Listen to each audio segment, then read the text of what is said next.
Olá pessoal, é uma alegria muito grande poder responder à nossa amiga Raquel, ainda que seja quase que impossível em 10, 12 minutinhos fazer um resumo daquilo que significa o chamado missionário ou vocação.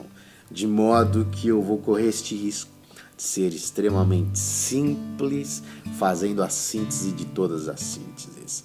Em primeiro lugar, eu gostaria de dizer que todos nós somos missionários. Ora, eu, por exemplo, cresci numa comunidade presbiteriana e eu ouvi dezenas de vezes missionários e pastores vindo falar em conferências, em nossos cultos, de modo que falavam de lugares distantes que necessitavam da palavra de Deus, de tribos indígenas no interior do Brasil que necessitavam da palavra de Deus, de lugares e vilas paupérrimas na África que precisavam da palavra de Deus, de ações humanitárias e obras sociais em lugares tão distantes, em ilhas do Pacífico.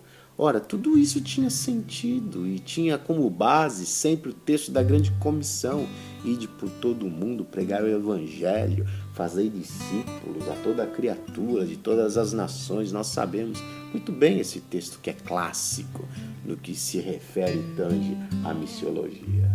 No entanto, todavia, eu vinha aprender e descobrir mais tarde que, de fato, esta era uma realidade tão distante para mim como um estudante aos 9, 10 anos de idade que eu não conseguia captar e observar esse significado de ser um missionário. Porém, descobrindo mais tarde que o ide por todo mundo e pregar o evangelho a toda criatura, o texto no grego, o verbo ir, ao invés de ter sido traduzido no imperativo, deveria de fato ter sido traduzido no gerúndio. Em inglês, aplica-se a mesma regra. Ao invés de ser go and make disciples, deveria ser going and make disciples. Deveria ser indo e fazei discípulos, pregai o evangelho a toda a criatura. De modo que é no caminho, é na existência, é na vida que eu tenho consciência que eu sou um missionário. Todos nós. O enfermeiro pode fazer do seu hospital o campo de missões, o advogado pode fazer do seu escritório o campo de missões, o estudante pode fazer do seu colégio, da sua universidade, o seu campo de missões. De maneira que eu me lembro que o ano passado eu estava falando numa conferência de missões aqui em International Falls, na fronteira do Canadá com os Estados Unidos, e me fizeram uma pergunta: Fábio, quanto tempo você se vê e se percebe como um missionário? Há quanto tempo? E eu olhei para essa pergunta e eu disse: depende, porque desde os 19 anos de idade eu sou um missionário e eu vivi no Brasil e depois fui ao Canadá e fui à Espanha, Europa e agora nos Estados Unidos, hoje com 39 anos de idade. Nesses 20 anos eu tenho feito missões e ao mesmo tempo trabalhado em multinacionais, trabalhado em outras empresas na área administrativa, estudando em escolas as mais diversas e variadas, e em todos esses lugares eu tive o privilégio, a oportunidade de fazer desses lugares o meu campo de missões. No entanto, talvez você queira escutar a resposta que é a primeira vez que eu estou dependendo da generosidade dos amigos, da família, das comunidades, das igrejas, para poder levantar o meu sustento e partir para um projeto, este que será executado na Ásia, no Japão, com a minha esposa Diana e também com a minha filha Sofia, que tem 2 anos de idade. Ora, estou dizendo isto porque talvez você diga: Fábio, eu tenho um chamado transcultural, eu tenho um chamado para ir. Portanto, se você tem esse chamado para ir, eu gostaria que você, em primeiro lugar, e este é o segundo tipo de definição de missões que você que tem esse chamado para ir à China, ou ao Equador, à Espanha, à Inglaterra, a um dos países da África, começasse a estudar o idioma que é falado nesses lugares. Em segundo lugar, eu encorajo, animo, incentivo a todos vocês que têm esse chamado para ir em algum lugar que não tem raízes na tua cidade, na tua cultura, a estudar e investigar sobre a cultura deste país. Ou seja, se preparar mais e melhor para que o impacto cultural, uma vez que você esteja, seja na China, seja no Japão, seja no Equador, seja em algum vilarejo da África, seja infinitamente menor. Na verdade, essa experiência transcultural pode ser realizada mesmo estando você onde você está. De modo que há 15 anos atrás, por exemplo, eu comecei a trabalhar com a comunidade boliviana que ainda era pequena, em São Paulo, e assim eu fiz por 4 anos, pregando para eles, respondendo perguntas com respeito a questões legais de viver no Brasil, batizando alguns deles, falando na rádio. Eu me lembro, por 4 anos, fazendo isso e tendo a minha primeira experiência transcultural, estando na minha cidade de São Paulo e sendo um bivocacional, trabalhando para uma empresa multinacional e pregando o evangelho por toda a cidade de São Paulo e fazendo missões. Ora, estou dizendo isso simplesmente para que os paradigmas que a gente tem estabelecido sobre missões sejam rompidos. Por exemplo, em Toronto, mais de 100 idiomas são falados. Ora, se você não chamar isso de uma experiência transcultural, estando numa cidade como Toronto, ou como Londres, ou como qualquer cidade da Europa, que dezenas de culturas elas se imiscuem dentro de um próprio lugar, fazendo com que aquilo seja um caldeirão cosmopolita de oportunidades para que o evangelho seja pregado. Eu só estou dizendo isto porque, mais uma vez, os nossos conceitos de fazer missões, de ser um missionário, de transculturalidade, muitas vezes está limitado na cartilha que nós ouvimos por anos e por anos dentro das nossas instituições. Ora, e quais são as vantagens e desvantagens? Em primeiro lugar, você percebe no sujeito bivocacional, ou este que é o tent maker, o fazedor de tendas, ele não tem o rótulo. Sou pastor, sou missionário. Ele pode transitar em lugares os mais diversos e variados, e ele não tem esse estigma de ser pastor ou missionário. Nos Estados Unidos, aliás, ainda em um coffee shop ou um restaurante, você pode até responder: eu sou um missionário, eu trabalho como pastor associado, eu sou ministro de uma igreja. Não tem ainda esta carga negativa que no Brasil a gente sabe que tem. Em segundo lugar, segunda grande vantagem, é o fato de você fazer do teu trabalho o teu meio e também o teu chamado, a tua missão.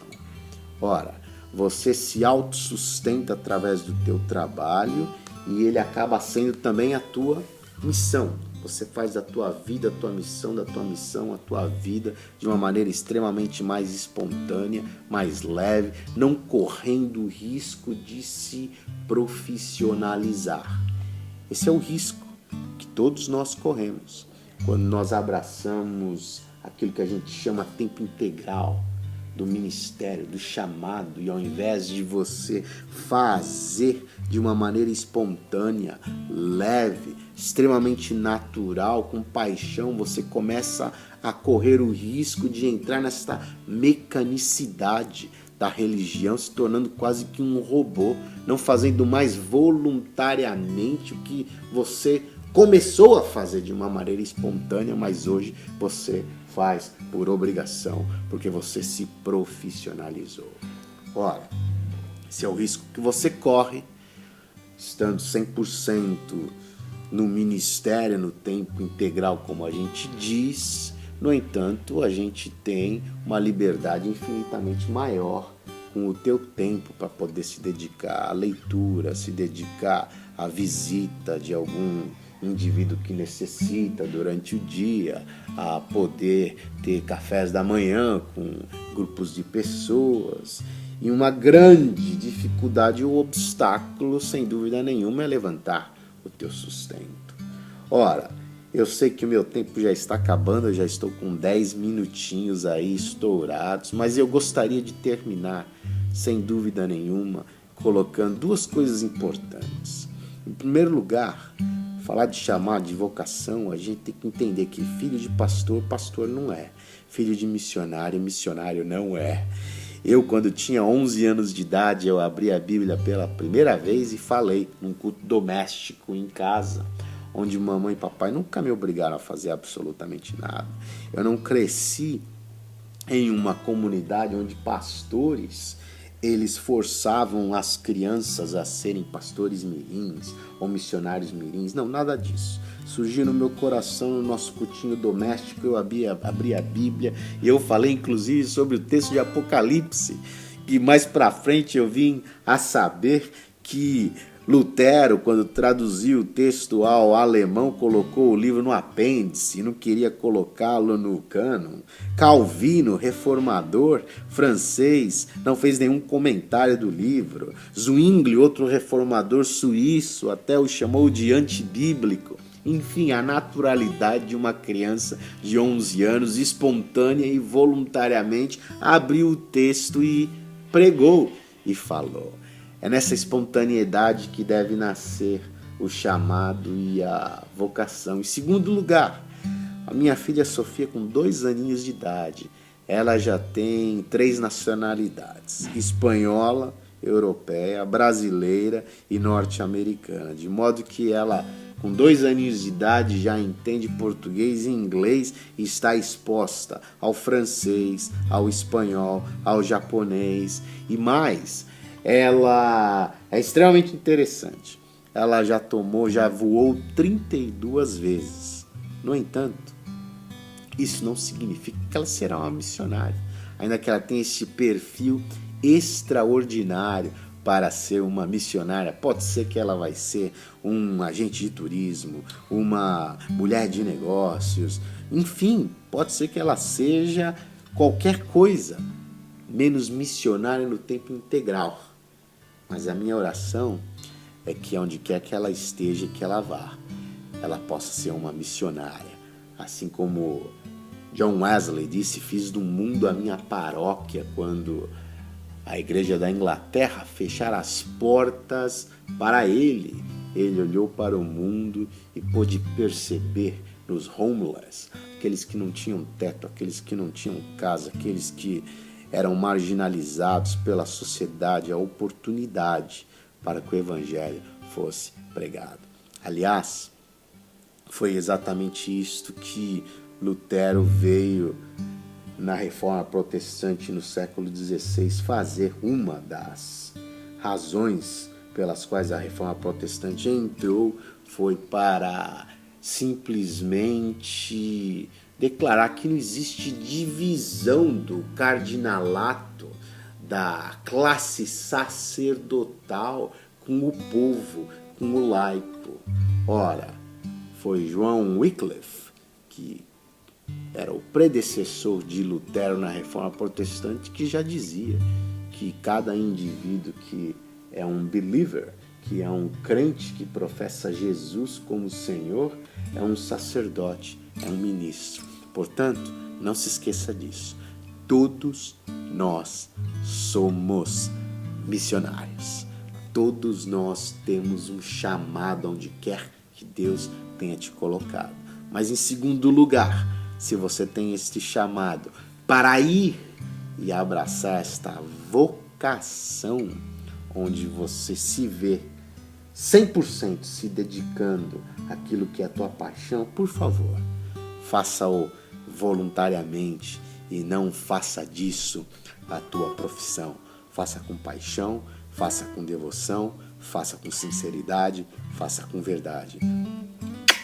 Deus te abençoe. Ricamente espero que em breve a gente possa se conhecer pessoalmente. E eu já falei demais. Bye, bye.